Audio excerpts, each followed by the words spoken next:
Hello, আজ একটা হুটহাট ডে। কারণ আজ আমি জানি না আমি কি করব। সারাদিন বাসায় ছিলাম, আম্মু বাসায় আছি। তো আমি প্ল্যান করলাম যে ঠিক আছে কাউকে নিয়ে কোথাও ঘুরতে যাওয়া যায়, কিন্তু কোথায় ঘুরতে যাব? বসুন্ধরা যাচ্ছি। আমার এই হুটহাট প্ল্যানের সঙ্গী হয়েছে কেয়া কেয়া বাঙালি, যিনি হচ্ছেন একজন সিঙ্গার প্লাস আমার এলাকারই মেয়ে। কানের দুল পরি নাই, মানে তার কথা বলার সেন্স। অ্যান্ড আমরা নো মেকআপে যে সানস্ক্রিন দিয়ে বের হয়েছে, জন্য অড লাগছে। আমরা এখন চলে এসেছি মেট্রো স্টেশনে, যাচ্ছি কোথায় যাই? বসুন্ধরা শপিং মলে। আজকে বসুন্ধরার ব্লগ করব।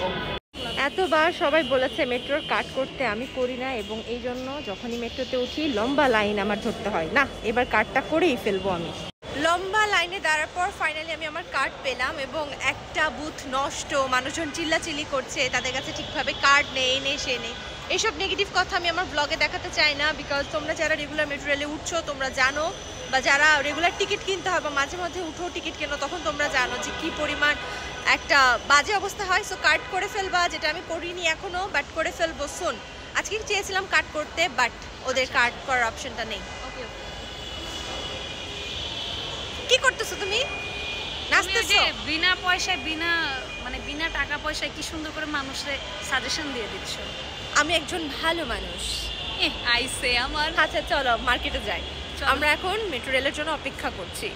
ফাইনালি আমরা চলে এসেছি বসুন্ধরা। এখন হচ্ছে কি কিনবো সেটা ভাববো। অনেক ভাব মারতেছে। আল্লাহ, তুমি এরকম করতেছো কেন? একটু ভাব মারবো না, বলো বসুন্ধরা। আচ্ছা চলো ভেতরে যাই, দেখি কি কেনা যায়। বসুন্ধরা আসলে আমার মাছ যেটা কিনতে হয় সেটা হচ্ছে মালবেরি স্মুদি। আমার এটা অনেক বেশি পছন্দের। পুরো সময় ঘুরে ঘুরে আমি যা কিনে নিই, আর অনেক ঘুরেছি। আর এখন বাসায় যাবো। Bye bye.